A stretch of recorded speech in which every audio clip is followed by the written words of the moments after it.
after pharmacokinetics, we have pharmacodynamics. Pag sinabing dynamics is yung action ng gamot. Okay. No, paano pabababain ng gamot na to yung blood pressure mo kung iyan ay anti-hypertensive medication. Yun. Now, we will only discuss the important drugs natin. Now, first is you have the drugs related into your heart. That is your cardiovascular system. The heart is yung paano nagtatrabaho ang mga gamot na yan sa puso mo. Number one is you have what you call the anti-hypertensive drugs. No? Yan yung tinatawag natin mga gamot para pababain ang ating blood pressure. Ngayon, kalimitan sa mga doktor, nagbibigay sila ng anti-hypertensive. Una is yung losartan, yung beta blocker, yung angiotensin receptor blocker. I-discuss muna natin yung number one.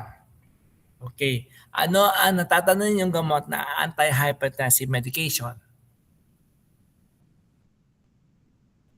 Yes. Jan. Yung mga ano po, losartan po like angiotensin receptor blockers po. O ano pa? Ano pa yung mga natatandaan yung anti-hypertensive? Of course, the pharmacokinetics is your absorption, distribution, metabolism, and excretion. Now, pagka tinanong ka ng teacher, paano pinababa niya ang blood pressure mo? That is your pharmacodynamics. Yung dynamics is the action of drug molecules into the body. Ngayon, meron tayong apat na kalimitang binibigay sa anti-hypertensive medication. Una is yung anong alam mo. So can you give me the one classification of anti-hypertensive medication? Can you give me one example? Katulad ng sinabi niya is yung angiotensin receptor blocker. Then you have another. Yes, Elias. Calcium channel blockers po. Calcium channel blocker. So what else? So ano pa? Yuma. Is it Yuna? I'm sorry. Beta blockers. Beta blockers. What else? ACE inhibitor. Okay. Now we go to ACE. ACE inhibitor number one. No, the ACE inhibitor we have to. That is an anti-hypertensive medication. No, ang gagawin ni ACE is paano pababain ni ACE ang ating blood pressure. Okay. The ACE inhibitor, as the ACE stands for the angiotensin converting enzyme inhibitor. It will prevent the conversion of angiotensin 1 to angiotensin 2. No, that's your angiotensin receptor blocker. No, ito namang ACE inhibitor, no, hindi niya hayaang ma-convert. For example, you have your mataas ang blood pressure mo, bigyan ka ni doktor ng ACE. Paano niya pababain ang blood pressure mo? Paano pinababa ni ACE inhibitor ang blood pressure ng pasyente natin? Anybody? Natatandaan niyo ba? Natatandaan niyo ba siya? So, paano pinababa ni ACE inhibitor ang ating blood pressure? Yes, Jan. Ano po, di ba nga po, yung ACE inhibitor po, pinaprevent niya po yung conversion ng ang ACE1 to angiotensin 1 to angiotensin 2. Kasi po yung angiotensin 2 is nakakapagpa-constrict po ng mga blood vessels. So, nagre-result po siya ng resistance resulting to high blood pressure. But with ACE inhibitor po, nape-prevent po natin yung pagko-convert po ng angiotensin 1 to angiotensin 2 leading to lower blood pressure po. Is that so? Kasi meron kang isa pang gamot. Yung isang gamot mo is angiotensin receptor blocker. So anong kaibahan niya sa ACE1, sa ACE inhibitor, sa angiotensin 2 receptor blocker? Anybody from the group? O binigyan? Yes. Samantha. Yung main difference niya po is yung ACE po kasi without inhibiting it inactivates po yung bradykinin, which is a vasodilator. So kapag in-inhibit po natin yung ACE, ang mangyayari po is magkakaroon ng bronchospasm. And yun po yung main difference niya with the ARBs. Parang beta blocker ang sinasabi mo, ha? Pero merong kaugnayan siya. Okay, ganito siya, ha? Pag binigyan kita ng ACE inhibitor, i-inhibit niya ang paglabas ng ACE. Kaya inhibitor siya. No? Inhibit niya. Nasaan ang ACE inhibitor?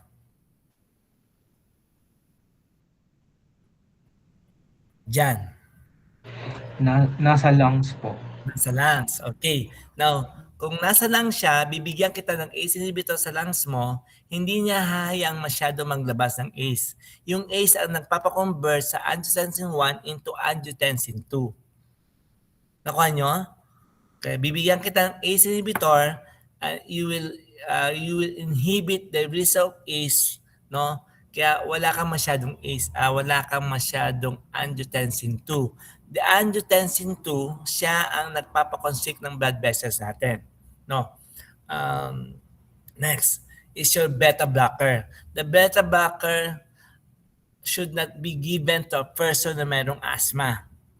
The beta blocker should not be given to a person with asthma. Bakit? Lagi naman si John. Anybody from the group? So bakit hindi pwede siyang bigyan sa mga taong may asthma or may mga respiratory problem? Elias. It can cause po bronchospasm po sa may Oo, mga di ba? asthma. It can cause bronchospasm. That's true. Kasi meron tayong ABC, di ba? The beta blocker is B. It can cause bronchospasm. What's the E? It elicits myocardial contraction. Therefore, it will treat hypertension. So, ganun siya. So, you have to look for the word beta. Okay. And bakit siya, paano niya mapapabagal ang ating cardiac rate? So, double purpose siya. O, lagi na naman bang si Jan? Yes, Marvick. Production ng AB node. Na? Pinapabagal niya po yung conduction ng AB Pinapabagal node. niya, yes, that's true. Pinapabagal niya ang conduction pathway. Diba? The conduction pathway is from SA node to AB node and for the right and left band of his and to the Purkinje fibers. No? Pababagalin niya yun. Especially the AB node. Kaya nga, beta, B is the bronchospasm. The E is it will elicit myocardial contraction. Therefore, it will treat hypertension. And the A is it will slow down the conduction of your AB node. Kaya double purpose ka, no? Tumataas ang blood pressure mo tapos nagpapalpitate ka. Ano ka lang pwede ibigay sa'yo? Beta blocker. Okay. You have your ACE inhibitor, then you have your beta blocker, then you have your ARBs. The ARBs is angiotensin 2 receptor blocker. No, meron kang angiotensin 2 pero iba-block niya. Nakipag-compete ang gamot na ito sa angiotensin 2 mo. Meron ka pa rin angiotensin 2 sa system mo pero i-compete niya ni angiotensin blocker. So kaya bababa ang blood pressure mo. Ngayon, hindi pwedeng magpababa ng blood pressure ng madalian, no? Kasi may mga ibang doktor, no? I have a patient in BGH, no? Sabi ni doktor, mababa na po ang kanyang BP, no? Dumating ang pasyente sa hospital, ang taas ng blood pressure niya, then maya-maya ang order ni doktor ganito, no? Kaya pag may bibigay kayo ng gamot, no, remember the 10 rights, no? Dapat alam mo 'yon, no? So remember the 10 rights, no? Okay, no. So hindi basta-basta nagbibigay tayo ng gamot. Alamin natin ang ating mga rights sa pasyente natin. Next. Ano pang gamot natin? Calcium channel blocker. The calcium channel blocker, kasi ang calcium kailangan ng katawan natin para saan? For the muscular contraction. para sa affinity niyan, no? Calcium channel blocker, iba-block nito ang calcium sa myocardium mo. Pagka maraming calcium na pumasok sa myocardial cells mo, lalakas ang contraction. Okay? Kaya iba-block niya ang calcium channel blocker. Yun siya. Yun lamang siya, no? Meron tayong ACE inhibitor, meron kang beta blocker, meron kang ARBS, meron kang calcium channel blocker. Yun lamang yung 4 na ibibigay ko sa inyo. Next, you have your diuretics. Ang diuretics is, ano ang main function of the diuretics? O si Jan na lang ba uli? Yes, Sophia. Promote urination po and excretion of fluids. Yes, it will promote urination and it will promote the excretion of fluids and electrolytes, no. So kaya nga sa hospital, no, hindi tayo basta-basta nagbibigay ng diuretics, no. What is the manifestation na kailangan mabigay ka ng diuretics? Imagine mo, yung isang SEM na itinuro ko, ituturo ko lamang siya ng 2 hours. Diba? Oh. So what are the manifestations na nangangailangan ka ng diuretics? I will call you, ha? Ronald. Ano po, may signs po ng fluid retention po, like pamamanas po. Yes, that's the number one reason kung bakit magbibigay ka ng diuretics, namamanas ka. What else? Meron kang pulmonary congestion. Meron kang pulmonary edema. Meron kang congestion sa puso mo. No? Those are the manifestation of your fluid, labis ka ng fluid sa katawan mo. You have pulmonary congestion, meron kang cardiovascular congestion, meron kang what you call this? Meron kang cerebral edema. Cerebral edema is namamaga ang utak mo. No. Meron tayong 4 na klase ng diuretics. The first diuretics that I'm going to discuss is your loop diuretics. The loop diuretic is very, very aggressive. Siya yung pinaka-aggressive sa lahat ng diuretics natin. Ilang minuto ka bago magkaroon ng excessive output if you give diuretics on your patient? Please answer me. So pag nabigay ka ng diuretics sa pasyente natin, so what do I expect on my patient pag nagbigay ako ng diuretics? Anybody ba nag-group? How do you call this? Do you call this one? Krishna? Kahit kan na lang po. Kapag po nagbigay ng diuretics po sa patient, of course po, ihi po siya ng ihi. Yeah, this ang function ng diuretic is it will promote fluid excretion and it will promote fluids and electrolytes.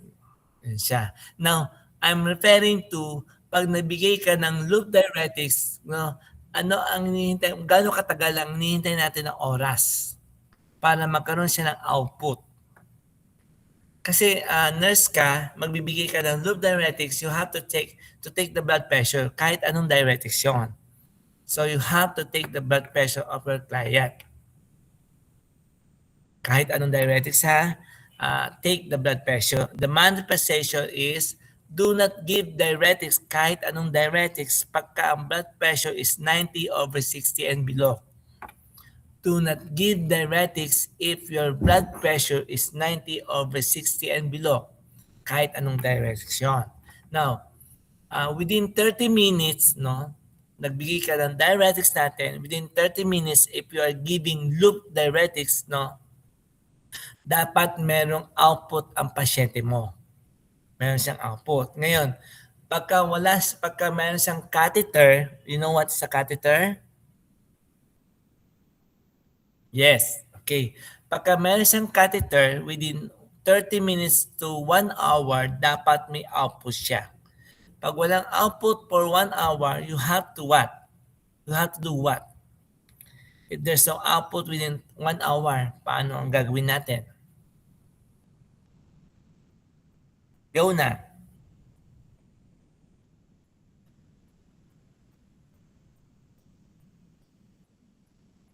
Fiona, what will you do if there's no output?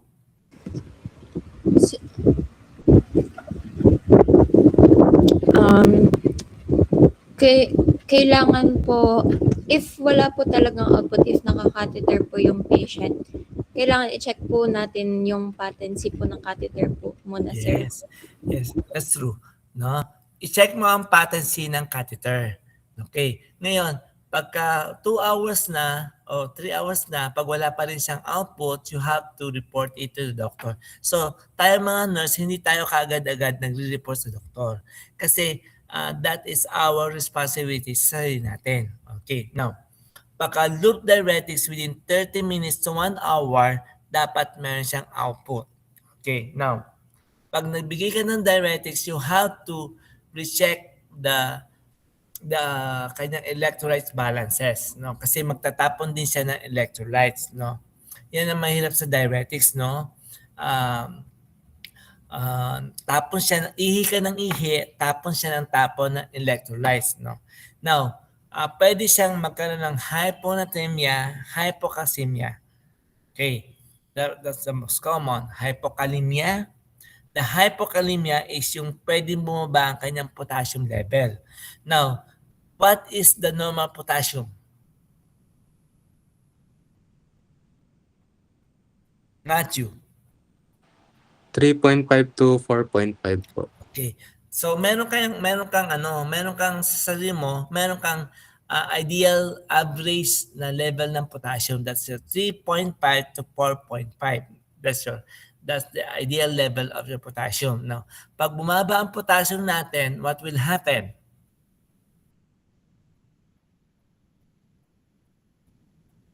O lagi na lamang bang sila?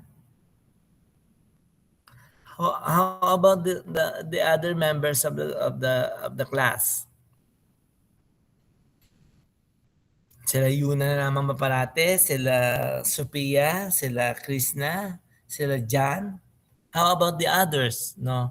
Pagka nagkaroon ka ng hypokalemia, 3.5 to 4.5, no? Pagka nag 3.51 siya, that is significant. Pag medyo bumaba na siya. Oh, konti lang naman eh. No.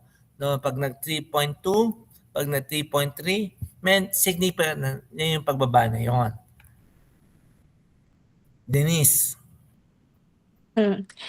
Magkakaroon po ng panghihina po yung muscles ng pasyente.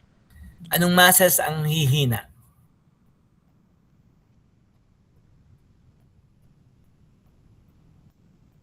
Mervin.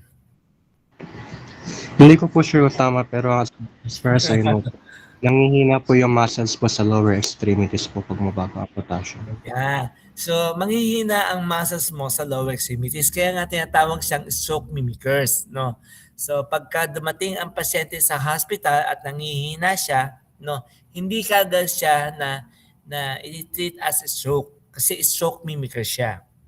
So, ganun ang hypokalemia. Manghihina ang kanyang lower extremities muscles na akala mo na stroke siya. No. Saka pa lamang natin siya bibigyan ng gamot na pampataas pagka nakita na natin ang result ng kanyang potassium. Okay. Now, pagka tumaas naman siya, ano mangyayari? No, na-exceed sa 4.5, what will happen to your patient?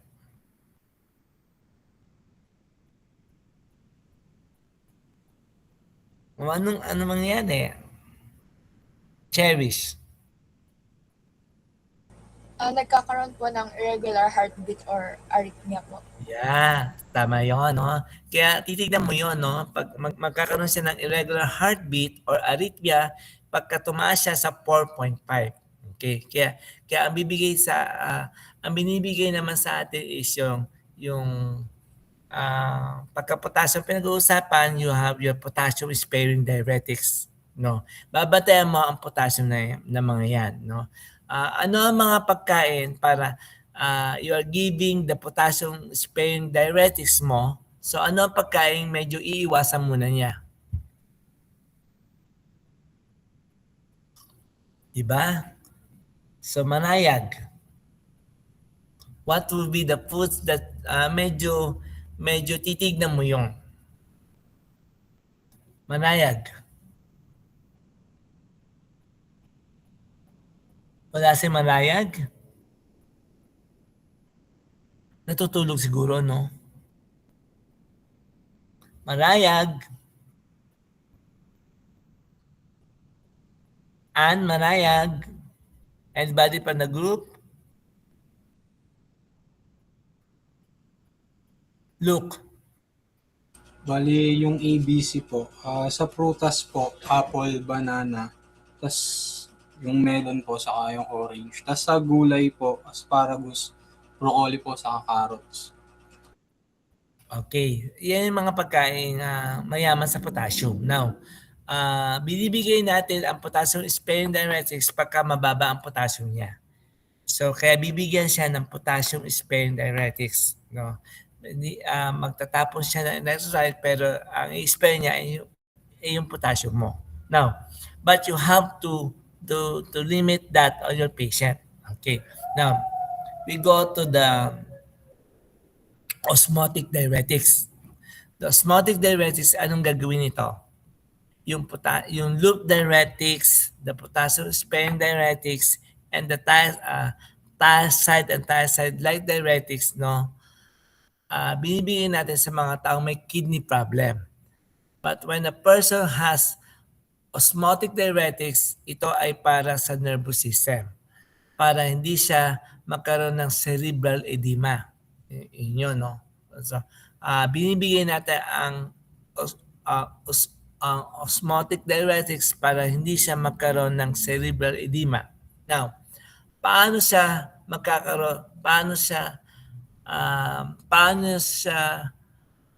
malilimit natin ang cerebral edema sa tao?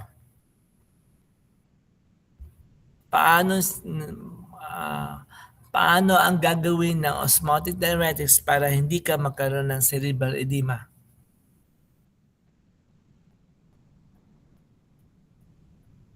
Lagi na lamang ba si John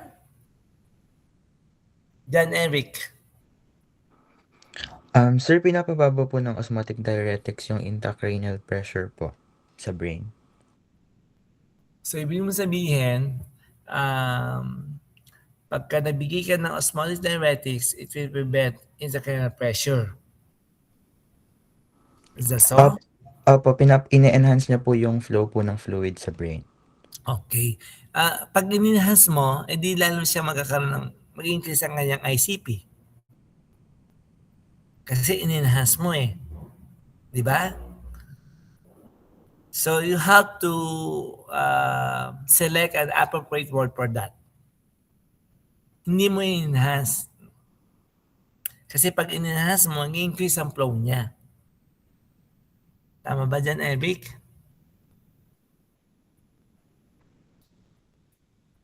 How about the others? Pendidil. Sir, yung ano po, yung osmotic diuretics po, humihila po siya pababa sa katawan po na napupunta po sa ihe para mabawasan po yung pamamaga or pressure po. Doon sa brain. Tama ba? Doon sa brain. Opo, sir. Okay, no. So mag-increase ang ating i-increase ang osmotic pressure para ilabas mo ang ihi mo. But in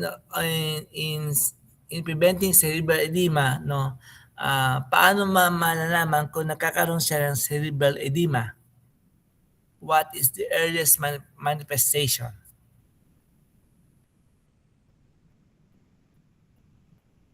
Hannah.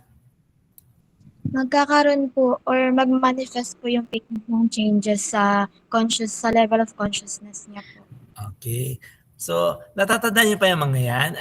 I teach that to you, no? The earliest manifestation na nakakaroon siya ng cerebral edema is the changes in the level of consciousness. So, yun yun, no? So meron kang pasyente dumating sa ER, no, bibigyan siya ng anti-hypertensive medication. Meron akong ACE inhibitor, meron akong beta blocker, meron akong calcium channel blocker, meron akong ARBs. And then you will give diuretics. And diuretics is you have your loop diuretics, you have the potassium sparing diuretics, you have the what is diuretics that? Thiazide and thiazide diuretics. Now, the thiazide and thiazide is less aggressive. You know, pare-pareho lamang yon, but they are less aggressive. Okay. Now, in giving medication, you have to remember that yung doktor natin, I will give medication on your client pagka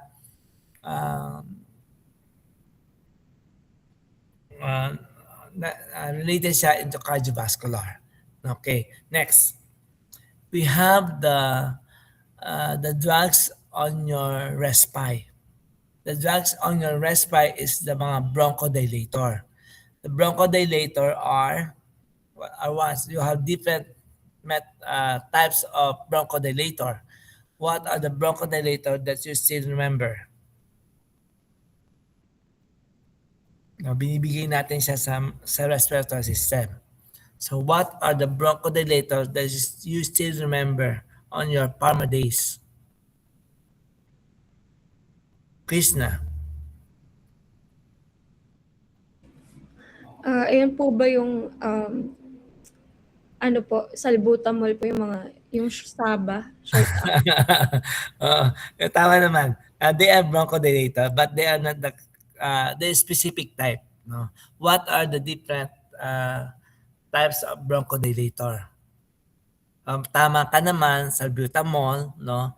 But that is what classification? Bronchodilator. The bronchodilator is it will dilate the bronchioles. It will dilate the bronchioles. Okay. Hannah. Yung agon, yung Beta what? beta 2 agonist. Yes. What else? Beta 2 agonist. Angel. Anticholinergics po. Anticholinergic. Okay, what else? Archie? Xanthines po, or methylxanthines. Methylxanthine, yes, correct. Xanthine and its derivatives. Okay? Bronchodilator siya. Now,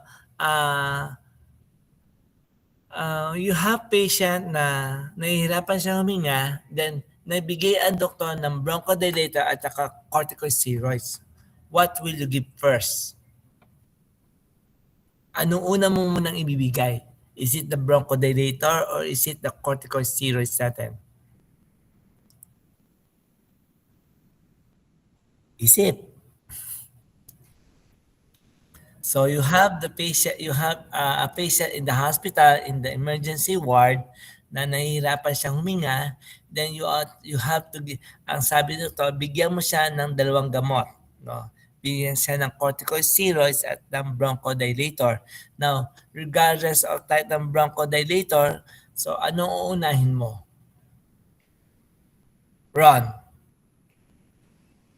Unahin po muna yung bronchodilator para mas ma-absorb na maayos yung corticosteroids. Tama, no? So always give the bronchodilator first, and then you have to give the second one, the corticosteroids. Now, the corticosteroid is para maiwasan natin anti-inflammatory drug siya. Yun lang siya. Okay. Now, it will suppress our immune system. Okay. Yun lang yun. No, yun lang naman tanan mo, no? Magbibigay ka ng bronchodilator sa pasyente mo at magbibigay ka ng corticosteroids, no? But you have to give first the bronchodilator, no? Gaano katagal?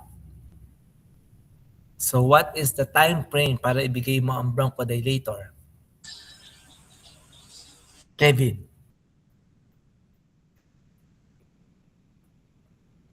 Sir Garduño. Pindot lang po, sir.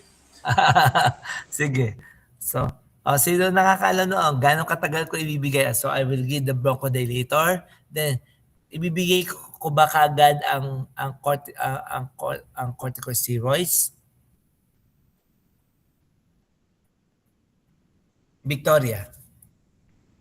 After 30 minutes po. Yes, after 30 minutes, you have to give the corticosteroids. No? So, sa hospital, sa BGAs, no, hindi naman natin nasusunod yun. Bigay lamang tayo ng bigay we have. Pero ako, no, I see to it na hindi ko siya pinagsasabay-sabay. No? Ibibigay ko muna ng isa, pagkatapos ng mga 5 minutes, ibibigay ko siya. Kasi pag nagkaroon siya ng reaction, hindi mo alam kung anong karoon sa mga gamot na ito ang nagkaroon siya ng reaction. No? Kasi sa BGAs, no, sabay-sabay siya.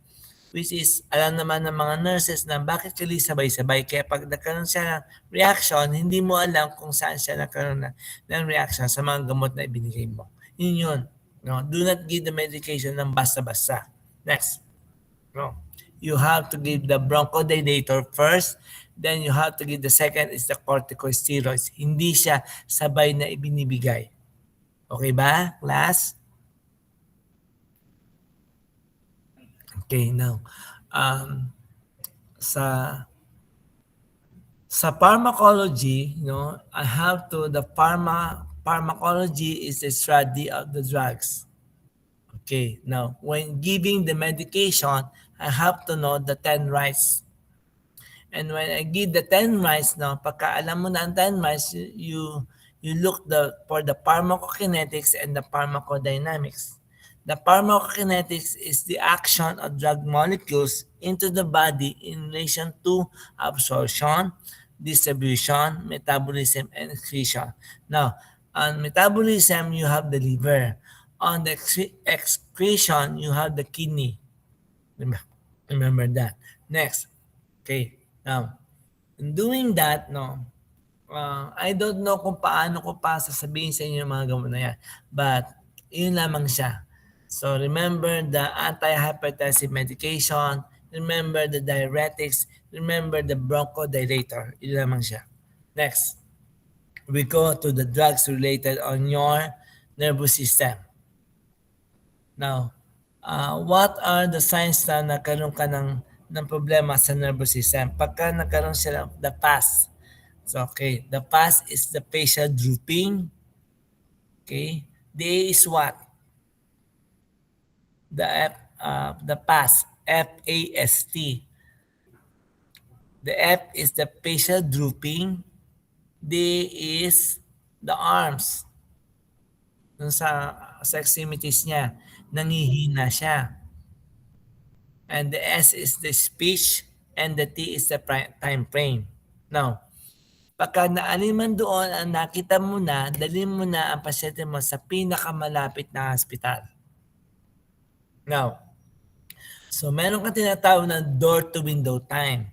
The door-to-window time is within 4 hours dapat mabigyan siya ng gamot. That is thrombolytic or hemorrhagic. Pagka thrombolytic, may bumara sa iyo. Pagka hemorrhagic, merong pumutok ang mga blood vessels mo.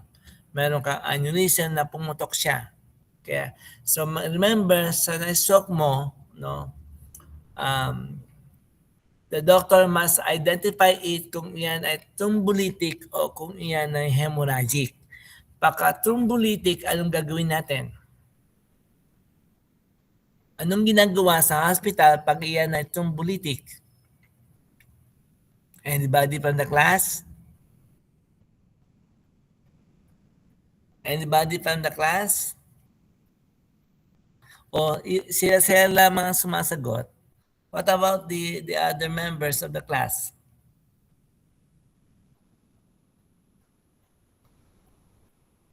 Cherish. Faith.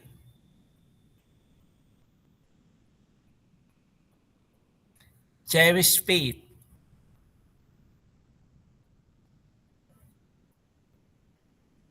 Manayag. So si Manayag, wala pa rin kanina ko siya tinatawag, Miss Manayag. You are not around? Pag na-stroke ang pasyente natin, is either thrombolytic or hemorrhagic. Now, meron kang door-to-window time. The door-to-window time is within 24 hours, dapat ma-treat mo yung pasyente mo na maayos. So, Miss Marayag.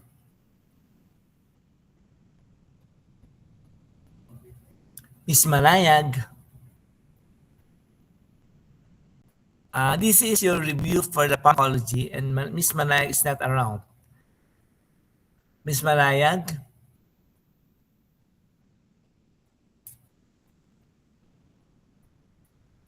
Archie, yes. Yung mga medication po na nagdi-dissolve po ng clot such as thrombolytics po. Okay. How to give the drugs that are thrombolytic. The thrombolytic is it will lyse para ma-dissolve ang blood clot mo. That's true, no? Meron ka tinatawag na thrombolytic drugs. The thrombolytic drug, it will dissolve the blood clot. Okay. What are an example of thrombolytic drugs? Give me an example of thrombolytic drugs. Dana. Streptokinase po. The streptokinase is the TPA, the tissue plasminogen activator. Okay naman. Pero iba ang thrombolytic drugs. Okay. So pero parang magkapareho pa rin siya. The TPA is the tissue plasminogen activator. It will convert your plasminogen into plasmin. Then the plasmin is the one that will dissolve the blood clot. No, tama din naman yan. Okay. The TPA. Now, how many hours bago mo dapat natin maibigay ang TPA o the thrombolytic, ilang oras siya? Kaya mayroon kang tinatawag na door-to-window time. Anybody pa na group, no? So, na-identify mo na yan ay thrombolytic, no? Kailangan ibigay ko ang TPA. The TPA is medyo mahal siya sa private, no? It will cost 50 to 70,000. The TPA, no? So, within 4 hours, dapat yun, makapagbigay ka ng TPA. The TPA is tissue plasminogen activator. No? Okay? Ang gagawin niya, it will convert or fasten the conversion of plasminogen into plasmin. Then plasmin is the one that will dissolve the blood clot. No, within 4 hours dapat mabigay mo ang TPA. Now, pagka nag 5 hours na siya o nag 6 hours na siya, hindi na siya bibigyan ng TPA. No? Kaya importante na ma-detect natin kung iyan ba ay thrombolytic or hemorrhagic. Pag hemorrhagic siya, we will give you diuretics and we will treat your hypertension. Pero hindi ka nabibigyan ng mga gamot na TPA kasi lalo kang magbi-bleed. Yun. You have the thrombolytic drugs and you have the drugs that is yung sa hemorrhagic mo, bibigyan ka lamang ng antihypertensive and you will give diuretics, yun siya. But if there is thrombolytic drugs, no, so pagka yan ay meron na blood clot doon sa iyong blood vessels, yun siya. Okay, next. What else yung mga hindi nyo naintindihan sa antihypertensive? Meron pa?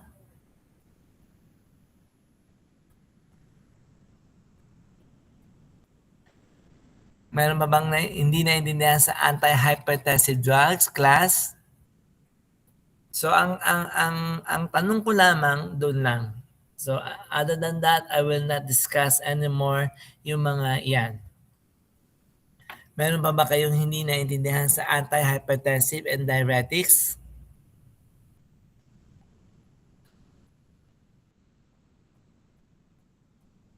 Mabilis lang ako.